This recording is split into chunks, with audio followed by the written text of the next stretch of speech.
Hello guys, welcome to my vlog. Please subscribe to my YouTube channel, Nimia channel. So, for today's video is mag tanim tayo ng luya. So, it like this guys. Ito similya na luya. Tapos yun ginagawa ko. Binubungkay ko yung lupa, tinataniman ng luya.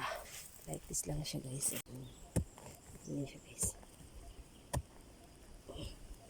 Bungkalin mo yung lupa para ano siya, para yung ano siya, yung luya ganyan siya, buylo siya og pangulod like that. Yan. Tapos yung dulo niya like this. Yan. And then like that. Ganyan magtanim ng luya. Thank you.